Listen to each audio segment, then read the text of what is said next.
Before you even consider buying your first home, you gotta watch this video.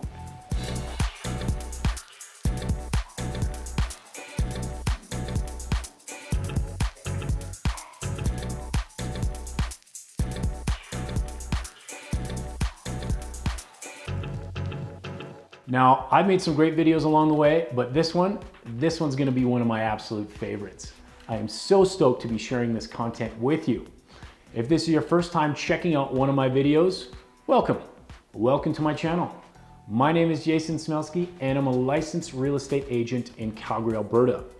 I have a phenomenal video for you today if you're starting to plan and research buying a home.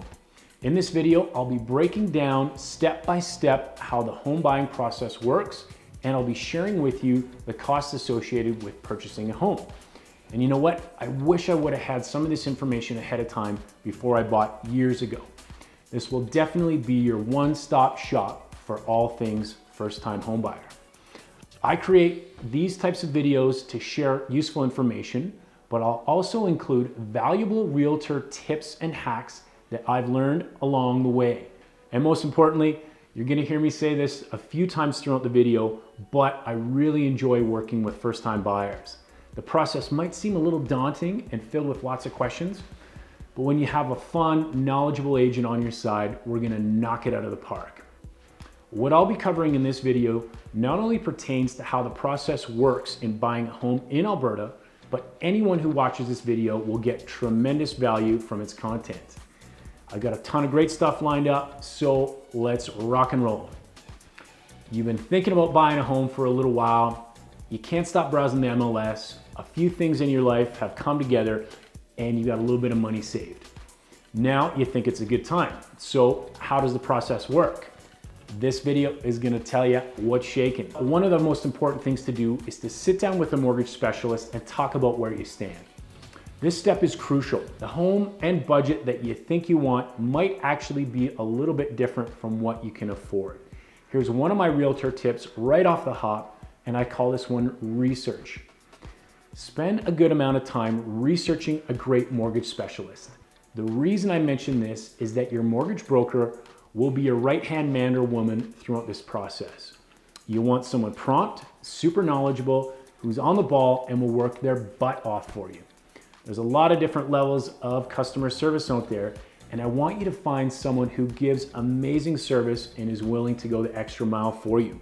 Also, you might be loyal to your bank, which is great, but I also recommend exploring the option of reaching out to an independent mortgage broker who can shop around to different lenders. It might fit your profile a little bit better. When sitting down with your mortgage expert to get pre-approval, your guys are going to talk about a few different things. Proof of income, down payment, and you usually discuss a monthly budget calculator for the estimated cost of owning a home. And I can't stress this point enough. Be honest with yourself and set a realistic budget that matches your lifestyle and spending. Being house poor sucks, so keep all of that in mind. Now in Canada, for first-time buyers, the minimum amount for a down payment is 5%. Yes, you can definitely put down a little bit more, and I guess it all depends on your financial situation and proposed interest rate. When discussing monthly costs of home ownership, please be aware that your home is an investment and requires maintenance. I made a really cool video that outlines the home maintenance checklist and covers all the expected costs. You guys should check it out. I'll link it in the description below. All right, now moving on, I'm gonna hit you with another realtor tip that ties into the first step of meeting with the mortgage broker, and it is very important that you take note of. I call this one strategy. Check your credit score and prepare your credit background or savings to qualify yourself for a stronger interest rate. This might mean a strategy of sitting down with your mortgage or bank ahead of time, which could lead into a 3 to 6 month or even a year of planning. Clean up any credit blemishes or pay down some of the high interest credit cards and you'll be all set. All right, so once you've got a good mortgage broker found and you've been pre-approved, now it's time to come up with a wish list. Now everyone chooses a home based off a lot of different factors. Features of the home, proximity to school and work, lifestyle, budget, or wherever your friends and family live. I recommend making a list of must-haves, would like to have, and deal breakers. This list sometimes, for some people, is an absolute set in stone, or sometimes there's some fluidity to it. A lot of people have a pretty good idea of the area of town they want to live in, but it never hurts to sit down with myself and I can chat about some of the community features, future developments, or how the market is doing in that specific community. And just as internal features and location are important for people selecting a home, some clients consider resale as an important factor. Now, I don't have a crystal ball that I can look into the future to see what the market or your home will be worth in 5 to 10 years, but there are some pretty well-known features in an area that will contribute to better or worse resale. Busy streets, landfills, schools, amenities, access, all relate to land value. Another thing we'll discuss is your short-term and your long-term goals. I want to make sure that we find you a great home in a great community that will fit your lifestyle and your goals. The last thing you want is an agent that isn't in tune with your needs and sells you a home that doesn't line up. And if there's something that first-time home buyers have a tendency of doing, is that they have a slight unrealistic view of the home they want and the home they can afford. And it's my job to help my clients understand the norms and values associated with different segments of the market. Now, what I mean by this is that there are certain wish lists and budgets that won't quite align. The unicorn property is rare, but it can exist. And this is your dream home for the perfect neighborhood, the perfect price, and the perfect features. Understanding that when you start off in your home ownership journey, all these elements might not line up. It largely depends on the market that we're currently in. Supply and demand definitely make it easier or tougher for you to achieve everything on your list. And also, your motivation and timeline play into making this list come together.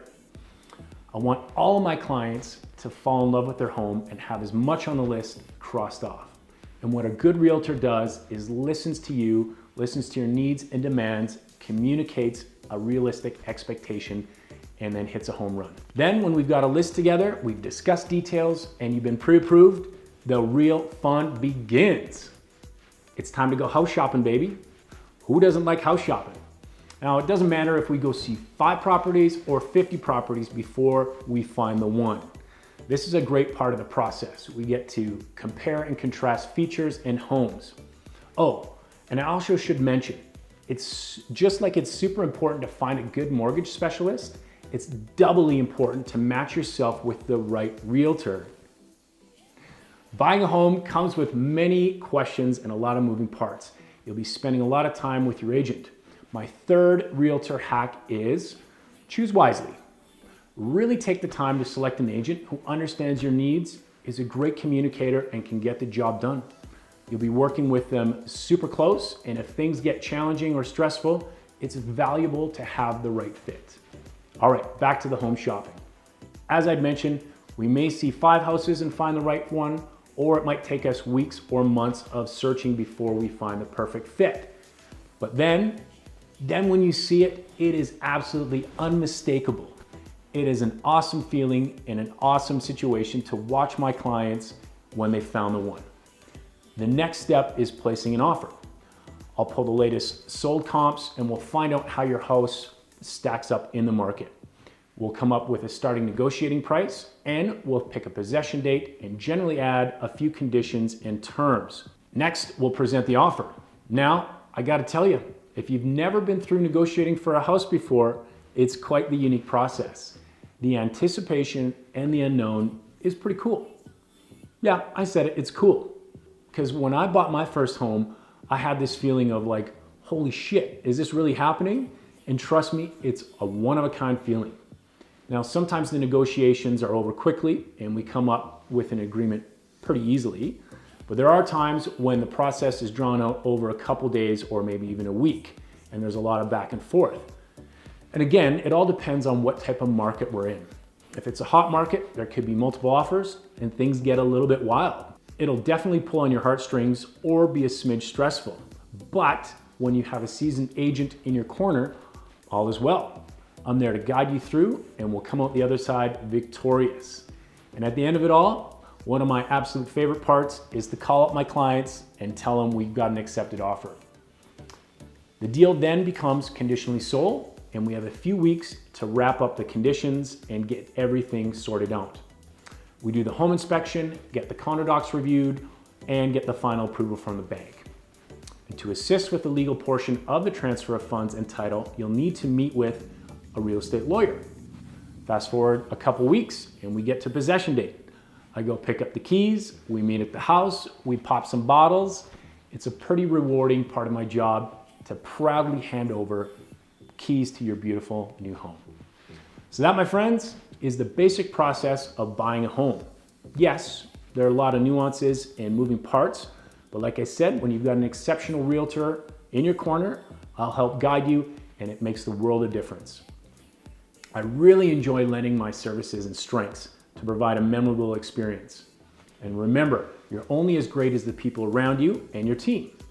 So I've enlisted some talented professionals to assist me and my clients through this journey, and I'm happy to pass along their great names to you. Do you guys remember what my 3 realtor tips were?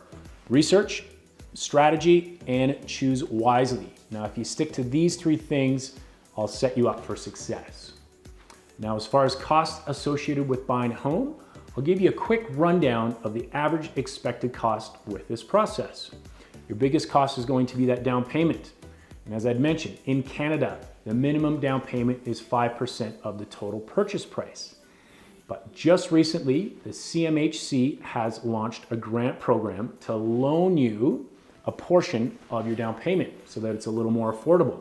And I won't get into detail about this program, but you can speak with your mortgage professional to shed some light on the topic. And also stay tuned, I will be creating a video to go into greater detail. Now, I highly recommend hiring a home inspector if you have a detached home. They will spend a few hours physically inspecting and investigating all the systems and components of your home. This generally is going to run you $500. And if you're buying a condo or a townhouse, I always recommend enlisting a documentation professional to review the condo docs. This process ensures that everything in regards to how the complex or condo is managed and correctly accounted for. The fee for this document service is about $300 to $400. Next on the list is selecting a law professional to administer the transfer of title and funds. A real estate lawyer will meet with you and discuss how that process works and go over any outstanding fees associated with the transfer. A lawyer for this is roughly going to cost you $1,000 to $1,500. Another element in cost of owning a home is the property taxes. Each year, the city sets its tax formula and assesses your home, and you can outright pay this bill yearly or have it rolled into your mortgage payments monthly. Now, feel free to check out my video on city property tax. I'll link that in the description below. And please note, the numbers that I've just shared with you are all ballpark numbers. It's ultimately up to the buyer to make the decision of who they go with and how much they're going to spend. In summary, you're gonna need your 5% down, and I recommend to have about $2,500 to put towards all the mentioned fees, closing costs, and moving expenses. As for working with a realtor in Alberta, my fees are paid directly from the seller of the property, so no money is coming out of the buyer's pocket during this process. Massive, massive video for you today. I covered a lot of great content. I absolutely love working with first-time home buyers, and I really hope I was able to explain the process in an easy way. If you have any specific questions about the process, drop them in the comment section down below, or feel free to reach out to me anytime. If you know anyone who is considering buying or might find value in this video, I'd be stoked if you shared it with them. My YouTube channel is dedicated to helping others. I share not only real estate related content, but I also share videos about Calgary and the amazing people that live here. You'll find videos on local events, excellent new businesses, and occasionally I'll do a spotlight on some awesome people. So stay tuned, consider subscribing. Jason Smylski wishing you an absolutely stellar day.